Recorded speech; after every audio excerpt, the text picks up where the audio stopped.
Captain Tae-ho Kim stood on the bridge of the UES Defiant, watching the stars through the large window. He had been flying through space for 10 years, but the view never got old. The ship was one of Earth's best. It had strong weapons and thick armor. More than 300 people worked on it. "Sir, we are getting a signal," said Ji-woo Park, his tactical officer. She was young but very good at her job. Her fingers moved quickly over the control panel. "What kind of signal?" Tae-ho asked. He walked over to look at her screen. "It's from Kepler 442b, the mining colony there. They say they need help right away." Ji-woo frowned. "But the signal is strange. It keeps cutting out." Tae-ho knew that colony well. It was home to 50,000 people who worked in the mines. They dug up rare metals that Earth needed for building spaceships. The colony had been there for 15 years without any problems. "How far are we?" he asked. 2 days at full speed," said Bo-ram Lee from the engine control station. She was the chief engineer and knew the ship better than anyone. "But sir, we should be careful. Something feels wrong about this." Tae-ho nodded. Bo-ram had good instincts. If she was worried, he should listen. But people might be in danger. That was more important than being careful. "Set course for Kepler 442b. Full speed," he ordered. The Defiant turned and jumped into hyperspace. The stars became long, white lines as the ship moved faster than light. Tae-ho went to his room to rest, but he could not sleep. Something about the signal bothered him too. 2 days later, they arrived at the colony. Tae-ho looked at the planet through the ship's cameras. Everything looked normal. The buildings were still there, the lights were on, but there were no ships flying around, no messages coming from the surface. "Try to contact them," Tae-ho said. Ji-woo worked at her station for several minutes. "Nothing, sir. No one is answering." "Life signs? That's the strange part. I'm not reading any people, but all the machines are still working." Tae-ho felt cold. 50,000 people do not just disappear. "Take us down. We need to see what happened." The Defiant landed at the main spaceport. Tae-ho put on his uniform and took his weapon. He chose 20 soldiers to come with him. Ji-woo and Bo-ram came too. They walked through the colony's streets. It was like walking through a ghost town. All the buildings were perfect. Food was still on tables in the restaurants. Vehicles were parked normally, but there were no people anywhere. "Sir, look at this," called one of the soldiers. He was standing by a playground. Children's toys were scattered on the ground, but no children were playing with them. They checked the mines, the homes, the schools. Everything was empty. It was as if all the people had simply vanished in the middle of their daily lives. "This is impossible," Bo-ram said. Her face was pale. "People don't just disappear like this." Tae-ho was thinking the same thing. In his 10 years of space travel, he had never seen anything like this. Pirates might attack a colony, but they would steal things. Diseases might kill people, but there would be bodies. This was different. "Sir?" Ji-woo's voice came through his radio. She had stayed on the ship to watch for danger.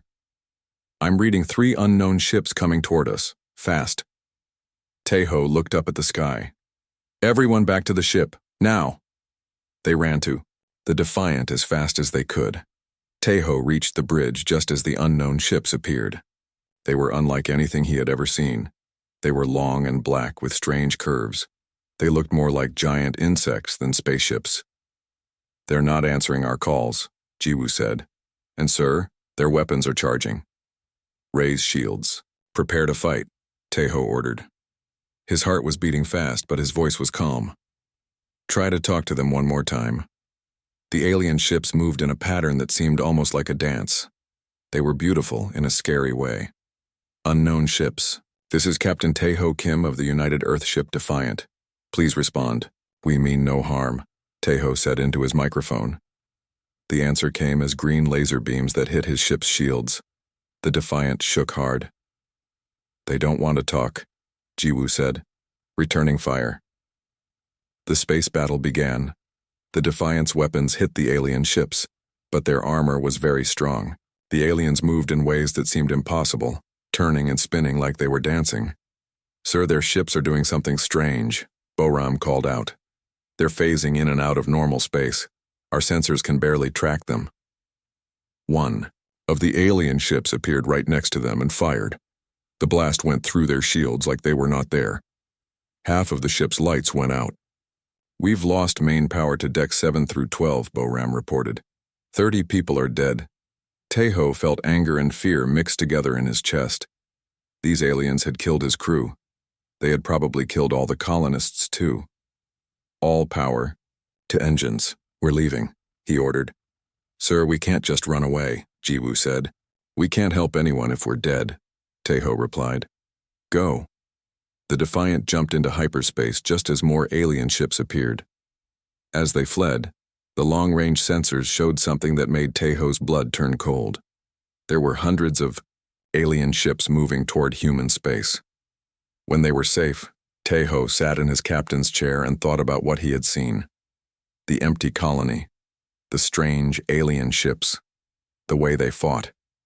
This was not first contact with a new species.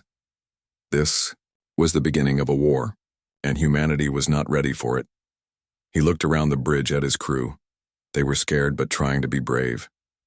He was scared too, but he could not show it. They needed him to be strong. "Send a message to Earth Command," he said quietly. "Tell them we have a big problem coming their way."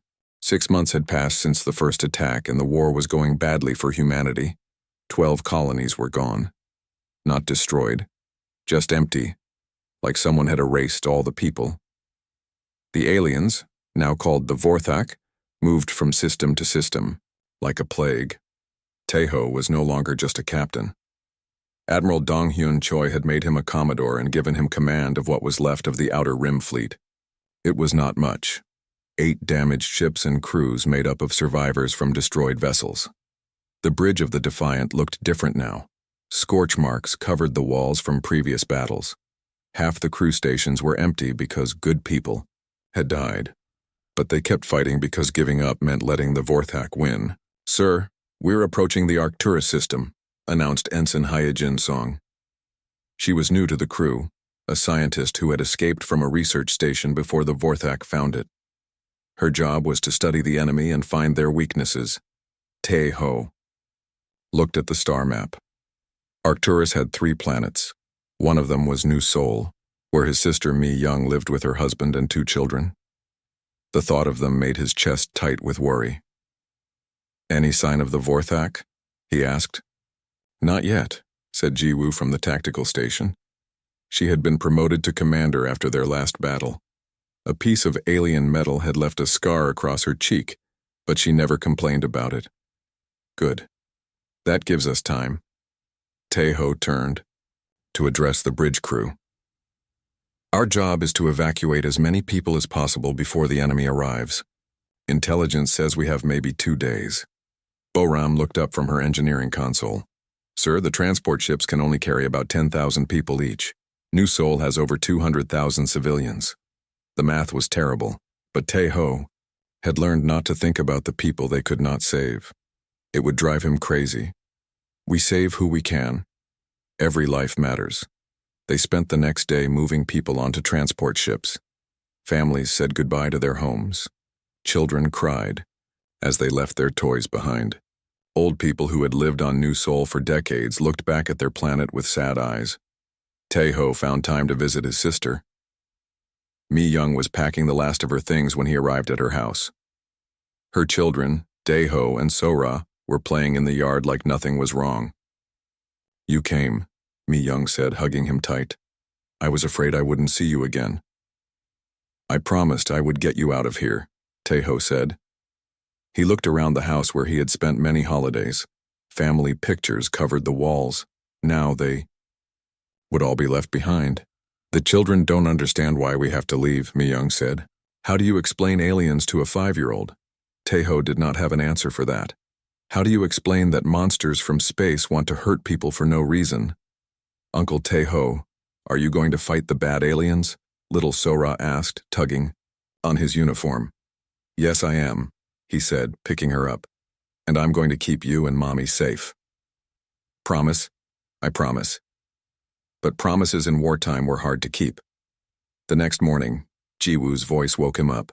Sir, long-range sensors are picking up Vorthak ships. Lots of them. Tae-ho ran to the bridge. The tactical display showed more enemy contacts than he had ever seen in one place. At least 50 ships, all heading straight for New Seoul. How long? Until they get here, he asked. 4 hours, maybe less. They had evacuated 40,000 people that left over 160,000 still on the planet. Sir? Dr. Song said from her science station. I'm reading something strange.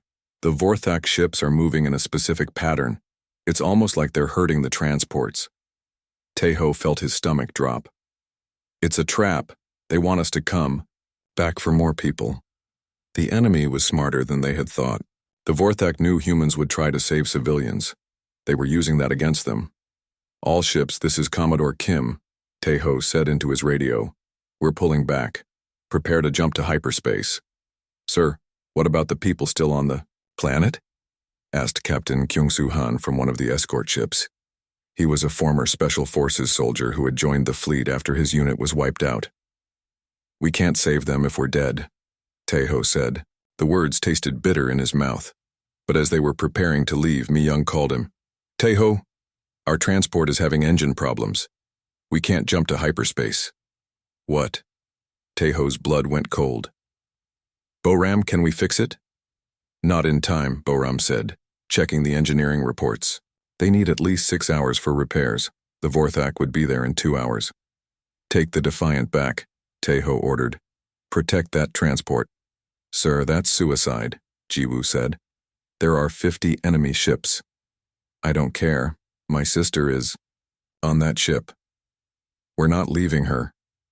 What followed was the worst battle of Tae-ho's life. The Vorthak ships came at them like angry wasps. Their weapons cut through human shields like paper. Their ability to phase in and out of normal space made it impossible to predict where they would attack next. One by one, Tae-ho's ships were destroyed. The escort vessels went first, their crews dying to buy time. Then the cruiser Busan exploded, in a ball of fire taking 300 people with it. Sir, we can't hold them much longer, Jiwoo reported. Blood was running down her face from a head wound. Half the bridge crew was dead or injured. Through the chaos, Tae-ho saw something that would give him nightmares for the rest of his life. A Vorthak ship landed on the planet near the transport. Tall, insect-like creatures came out and started taking people. They were not killing them. They were taking them alive. They're capturing the civilians, Dr. Song said, her voice shaking. Why would they do that? Tae-ho did not know, but it made him feel sick. All remaining ships retreat now, he ordered. That's a direct command. What about your sister? Kyung-soo asked. Tae-ho watched as the Vorthak loaded Mi-young and her children onto their ship. His sister looked up at the sky and he imagined she was looking for him, but he could not help her. He had failed. She's gone, he said quietly. Only 3 human ships escaped from the Arcturus system. As they jumped into hyperspace, Tae-ho sat in his damaged captain's chair and tried not to think about his sister's face. But the image would not leave his mind. Dr. Song came to stand beside him. Sir, I think I know why the Vorthak are taking prisoners instead of just killing everyone. Why? I've been studying their technology, their ships, their weapons. Everything runs on some kind of energy that I can't identify. But I think it comes from living beings, from their emotions. What are you saying? I think they feed on fear and pain. They keep humans alive because they need us to be afraid. The thought made Tae-ho feel even worse. His sister and her children were not just prisoners. They were food. 3 months had passed since Tae-ho lost his sister, and the truth about the Vorthak was even worse than they had feared. Dr. Song's research had proven what everyone suspected, but hoped was not true. The aliens were keeping humans alive to feed on their terror. The Defiant floated in empty space between star systems, hiding from enemy patrols. The ship looked terrible now. Hull plates were missing. The paint was burned off in many places, but it still flew, and that was what mattered. Tae-ho sat in his quarters, staring at a picture of Mi-young and her children. He had not slept well, in weeks. Every time he closed his eyes, he imagined what the Vorthak were doing to them. "Sir, you need to see this," Jiwoo said over the intercom. She sounded excited about something. Taeho made his way to the bridge. Dr. Song was standing at her science station with a big smile on her face. It was the first time anyone had smiled in months. "We caught one," she said. "Caught what?" "A Vorthak. Alive. Our Marines found it in the wreckage of that destroyed enemy ship we passed yesterday. It was hurt but still breathing." Taeho felt his heart speed up. "Where is it now?" "Cargo Bay 3. In a containment field. Don't worry. It can't escape." This was the break they needed. For months they had been fighting an enemy they did not understand. Now they could learn about them. The cargo bay was crowded with crew members who wanted to see their first living Vorthak. The alien was tall, maybe 8 feet, with a body that looked like it was made of black metal and crystal. Its 4 arms ended in sharp claws. Its head was long and narrow, with glowing red eyes that seemed to look right through people. "Has it said anything?" Taeho asked. "It speaks our language," Dr. Song said. "That's how they were able to monitor our communications, but it won't talk to us." Taeho walked closer to the containment field. The alien watched him with those terrible red eyes. "I know you can understand me," Taeho said. "Where are the human prisoners? What are you doing to them?" The Vorthak made a sound that might have been laughter. When it spoke, its voice was like metal scraping against stone. "Your fear tastes good, human leader," it said. "Your pain feeds us. Your terror makes us strong." "Why?" Taeho asked. "Why do you need to hurt people?" "It is what we are. Your fear is food. Your pain is drink. Without it, we die." Dr. Song stepped forward. "The phasing ability your ships have. How does it work?" The alien's eyes focused on her. "You want to know our secrets? We exist in spaces between spaces. Your weapons cannot touch us there. Your science cannot follow us. But it requires energy," Dr. Song pressed. "The energy you get from human emotions." The Vorthak was quiet for a long moment. Then it spoke again. "Yes. Fear is the bridge between worlds. Terror opens the doors. Without it, we are trapped in your small reality." Taeho felt sick. The aliens needed human suffering to exist. They were not just evil. They were built to cause pain. Over the next few days, Dr. Song worked day and night to understand what the alien had told them. She studied the Vorthak technology they had captured. She analyzed the energy patterns from their ships. Meanwhile, Taeho received a message from someone unexpected. Captain Kyung-soo Han, the Special Forces soldier who had escaped from Arcturus, had been leading guerrilla attacks on Vorthak feeding stations. He had found something important. "I know where they're keeping the prisoners," Kyung-soo said when his ship met with the Defiant. "There's a facility on Epsilon Eridani Sea. It's heavily guarded, but I think we can get in." Taeho studied the intelligence reports. The feeding station was built into a mountain on a dead world. Thousands of humans were being held there, including people from New Seoul. "My sister might be there," Taeho said. "Maybe," Kyung-soo replied, "but it's a one-way trip. The Vorthak have at least 20 ships guarding the place." Taeho did not care about the odds. He had to try to save his sister, even if it killed him. "Sir, I have something that might help," Dr. Song said. She looked tired but excited. "I've been studying the aliens' technology. Their phasing ability depends on quantum frequencies that connect to their emotional feeding. If we can disrupt those frequencies, we might be able to hurt them." "How?" "I've modified our torpedo warheads to emit the right kind of quantum interference. It should disrupt their connection to phase space, at least for a while." It was not much, but it was better than nothing. 2 days later, 4 human ships approached. The feeding station, the Defiant, Kyung-soo's cruiser, and 2 smaller escorts. Against 20 Vorthak vessels, they had no chance in a straight fight, but they were not planning a straight fight. "Remember, we go in fast and hard," Taeho told his crew. "Get to the prisoners and get out. Don't try to fight more than you have to." The attack began badly and got worse. The Vorthak ships were waiting for them. They had known the humans were coming. "It's a trap," Jiwoo said as enemy vessels surrounded them. "I don't care," Taeho replied. "Keep going." Dr. Song's quantum torpedoes worked, but only for short periods. The Vorthak ships would phase back into normal space and attack with renewed fury. One of the escort ships exploded in the first minute of battle. Fighting their way to the planet's surface, Taeho led a team of Marines into the feeding station. What they found there would haunt him forever. Thousands of humans were trapped in crystal cages. The aliens had connected machines to their heads that seemed to feed on their emotions. The prisoners looked like they had aged years in just a few months. Their eyes were hollow and empty. Taeho found his sister in the deepest part of the facility. Mi-young was alive, but she did not recognize him at first. The fear-feeding machines had broken something inside her mind. "Mi-young, it's me. It's Taeho. I came to get you out of here." Slowly, his sister's eyes focused on him. "Taeho? Is it really you?" "Yes."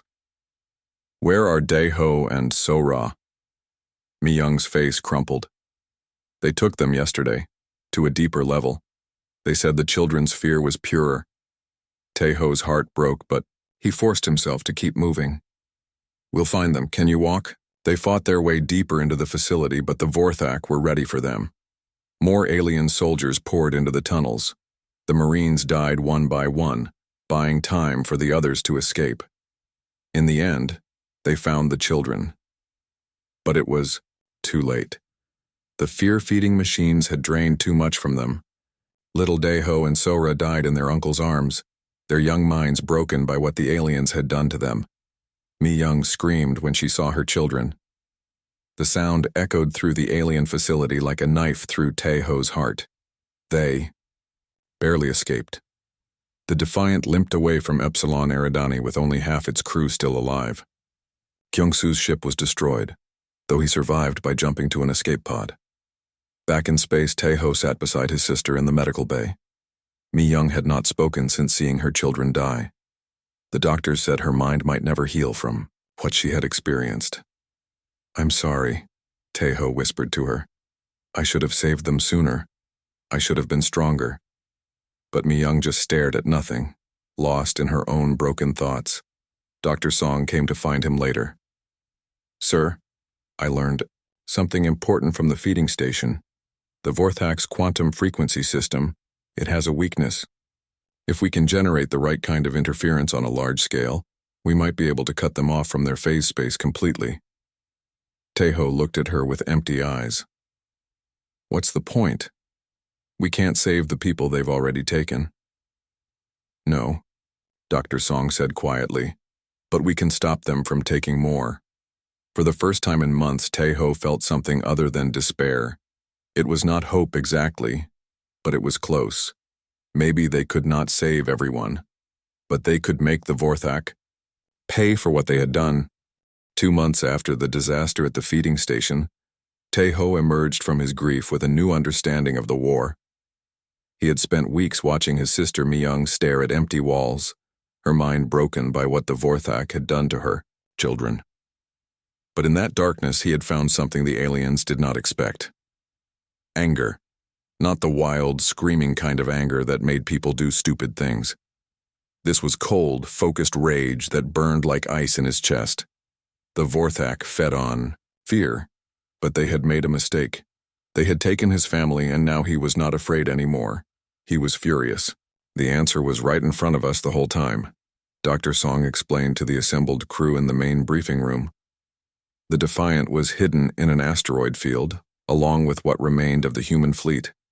12 ships total, carrying maybe 3,000 people. It was not much to save humanity with. Fear is their weapon, Dr. Song continued. But it's also their weakness. They need our terror to exist in our reality. Without it, their technology fails. Commander Jiwoo looked skeptical. "You're saying we should just stop being afraid? That's impossible. These things are monsters." "Not stop being afraid," Taeho said, standing up. "Replace it with something else. Something they can't feed on." He looked around the room at faces, marked by loss and pain. Every person there had lost someone to the Vorthak. Friends, family, entire worlds. But they were still fighting. I watched my nephew and niece die in that feeding station, Tejo said quietly. I held them as the machines, drained the life from their minds. The Vorthak expected me to be afraid after that. But I'm not afraid anymore. I'm angry, and anger is something they can't eat. Dr. Song nodded. I've been working with the psychologists from the medical teams. Dr. In-Soo Yoon has developed a training program that can help people control their emotional responses, not to feel nothing, but to feel the right things. Over the following weeks, the survivors began a strange new kind of training. They learned to face their worst memories and transform fear into rage. It was not easy. Many people broke down during the sessions. Some could not handle it and had to be given other duties, but those who succeeded became something new. Sergeant Yoon Kyung Lim was one of the first to master the technique. She had lost her entire Marine unit on Europa. For months she had nightmares about their screams. But under Dr. Yoon's guidance, she learned to remember them differently. I don't dream about their fear anymore, she told Tejo after a training session. I dream about their courage, and I dream about making the Vorthak pay for taking them from me. The change in her was obvious. She moved differently, spoke differently. There was something in her eyes that had not been there before, something that made even other humans a little uncomfortable. Kyung-Soo Han, who had survived the feeding station attack, was another success story. The aliens made a mistake, he said during one of their planning meetings. They showed us what they really are. Now we know there's no reasoning with them, no peace to be made. There's only victory or extinction. 3 weeks into the training, they were ready to test their theory. A small Vorthak patrol had been spotted near the Vega system. 3 ships, probably scouting for new feeding sites. It was perfect for what they needed to do. Remember, Tejo told his crew as they approached the enemy vessels, feel your anger. Think about what they took from you, but stay in control. The battle was different from any they had fought before. When the Vorthak tried to phase into their protected dimensional space, something went wrong. Their ships flickered and shuddered, caught between realities. Sir, their quantum signatures are unstable, Dr. Song reported with excitement.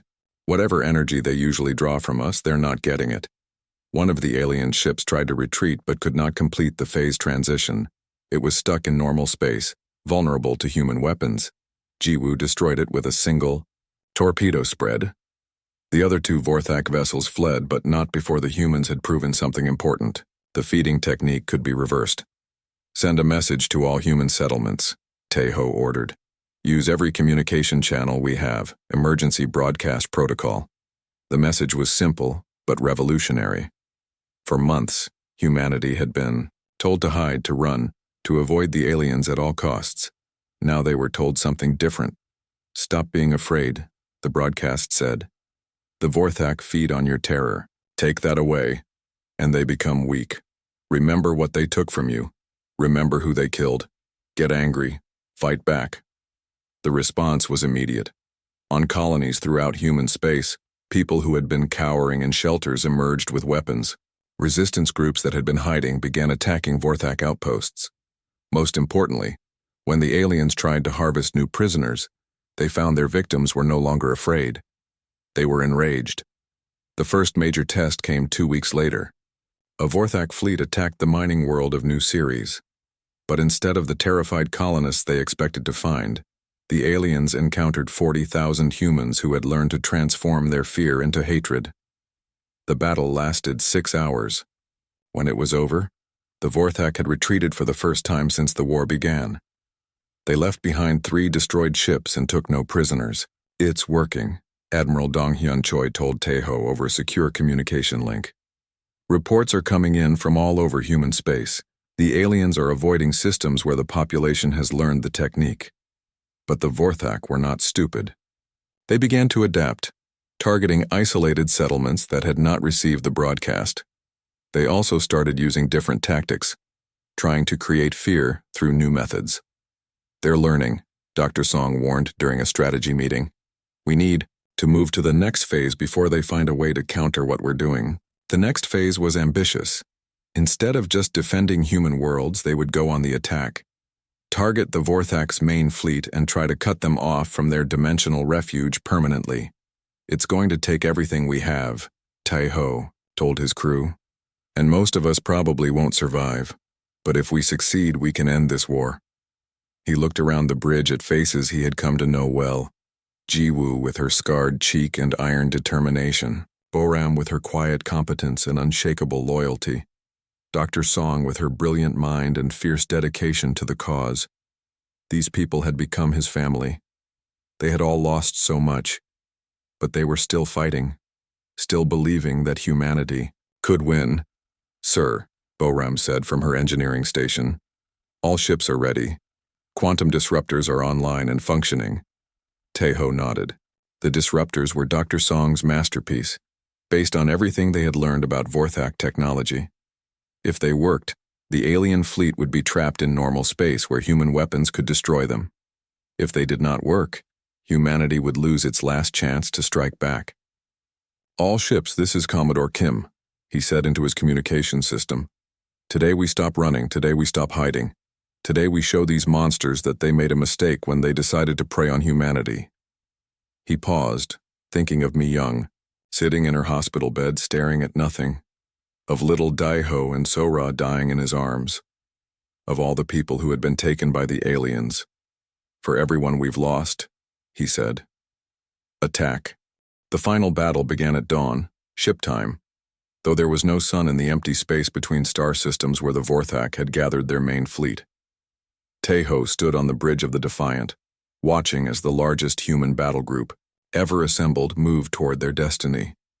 67 ships carrying everyone who could fight. Veterans like Commander Sungmin Kang, who had lost 3 ships but kept finding new ones to command.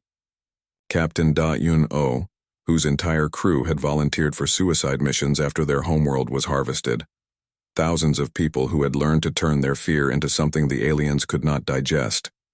"Sir, enemy fleet in sensor range," Jiwoo reported. "I count over 200 Vorthak vessels, including their mothership." Through the forward view screen, Tai-Ho could see it. The alien mothership was huge, maybe 10 kilometers long. It looked like a massive insect made of black metal and crystal. Smaller ships swarmed around it like children around their mother. "Dr. Song, are you ready?" Tai-Ho asked. At her science station, Dr. Song checked her instruments one final time. The quantum disruptor was her life's work, built from everything they had learned about Vorthak technology. It would either save humanity or fail spectacularly. "All systems ready," she said. "But sir, someone needs to get the disruptor to the mothership's core. The signal has to be transmitted from inside their main power system." Tai-Ho had known this moment would come. The disruptor was not a weapon they could fire from a distance. It had to be delivered by hand, and whoever carried it would not be coming back. "I'll take it," he said. "Sir?"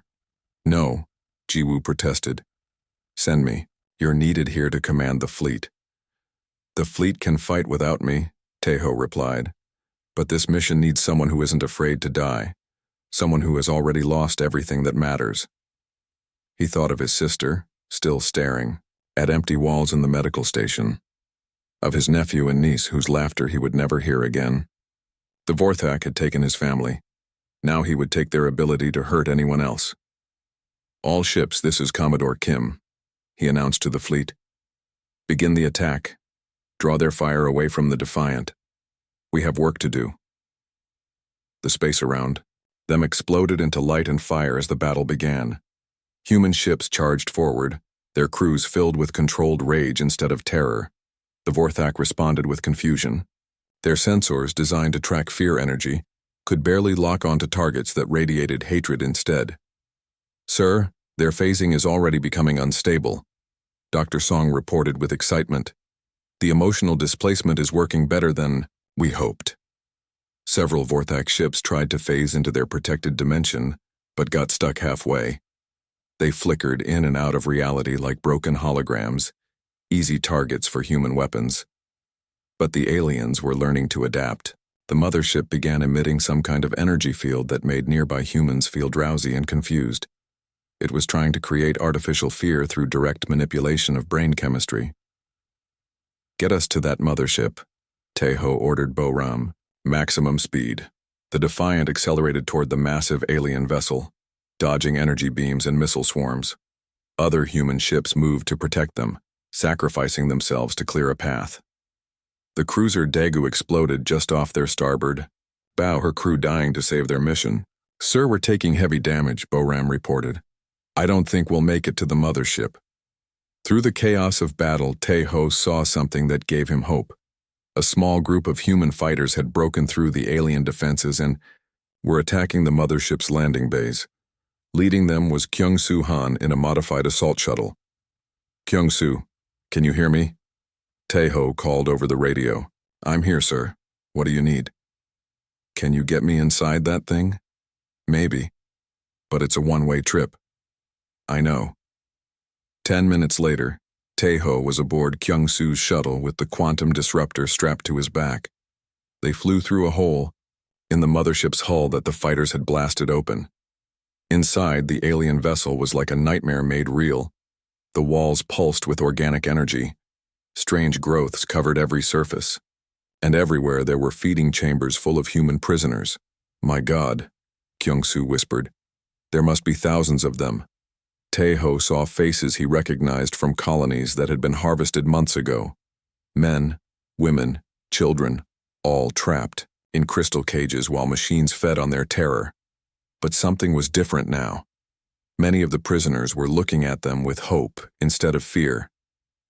The emotional displacement is reaching them too, he realized. The Vorthak's own feeding system is spreading our anger through their network. They fought their way deeper into the ship, past alien guards that moved like giant insects. Kyung-Soo stayed behind to hold a corridor, while Tejo continued toward the core. It was the last time they would see each other. The mothership's core was a vast chamber filled with crystalline structures that hummed with energy. At the center was something that might have been a living brain if brains could be made of black metal and grow to the size of a building. Tejo activated the quantum disruptor and began the upload sequence. Immediately, alarms began blaring throughout the ship. The crystal structures started flickering as the disruptor spread its interference through the Vorthak's quantum network. "It's working," he said into his radio, hoping someone could hear him. "The disruptor is spreading through their entire fleet." On the view screens around the core chamber, he could see the battle outside changing. Vorthak ships were becoming solid, unable to phase away from human weapons. Without their dimensional refuge, they were just machines that could be destroyed. But the aliens were not giving up. The brain thing in the center of the chamber began glowing brighter. Tejo felt pressure in his head as it tried to flood his mind with artificial terror. Images flashed through his thoughts. His sister's broken face, his nephew and niece dying in his arms. Every failure, every person he could not save. The Vorthak were trying to break him the same way they had broken so many others. Instead, the memories made him angrier. "You made a mistake," he told the alien intelligence. "You showed me what you really are. Now I'm going to show you what humans become when you take everything from us." He pulled out his sidearm and began shooting at the crystal structures around the core. Each shot sent cascades of sparks through the chamber. The disruptor's signal grew stronger as more of the network failed. The mothership shuddered around him. Through the view screens, he could see Vorthak vessels exploding as human ships picked them off one by one. Without their fear-feeding and phase technology, the aliens were helpless. The brain thing made a sound like breaking glass. Tejo realized it was dying. The quantum disruptor had cut it off from the energy it needed to survive. "This is for me, young," he said, firing his last shot into the alien mind. "This is for Daeho and Sora. This is for everyone you took from us." The core chamber erupted in light as the mothership's power systems overloaded. The explosion would destroy the entire vessel, and Tejo with it. But he had done what he came to do. Outside, the surviving Vorthak ships fled into deep space, their fleet broken and their technology crippled. Without access to their dimensional refuge, they could never again threaten human worlds the way they had. Admiral Dong-Hyun Choi found Tai-Ho's body 3 days later, when rescue teams finally made it into the wreckage of the mothership. He was lying in the ruins of the core chamber, still holding the quantum disruptor. There was a smile on his face. 5 years later, Commodore Ji-woo Park stood in the rebuilt city of New Seoul, watching children play in a park. The war had changed humanity forever. They were harder now, more careful about trusting aliens they encountered. But they had survived. In her pocket was a letter from Mi-young Kim, who had finally recovered enough from her trauma to write. She wanted to thank the crew of the Defiant for giving her brother a chance to save humanity. She wanted them to know that he had kept his promise to protect people. The Vorthak still existed somewhere out in the galaxy, but they were no longer a threat. Cut off from their fear-feeding technology, they could not sustain their advanced civilization. Intelligence reports suggested they had retreated to their homeworld and reverted to a primitive state. Humanity had learned an important lesson from the war. The universe contained real monsters, beings that existed only to cause pain and suffering. But it also contained something the monsters had not expected: people who refused to stay afraid forever. People who could transform their terror into strength, their despair into determination, their losses into the will to fight back. People like Tae-ho Kim, who had faced real terror and decided to become something even more terrifying in return. The children in the park would grow up hearing stories about the war, about the brave people who had saved them from the aliens who fed on fear. They would learn that monsters were real, but that humans could become something stronger than monsters when they had to.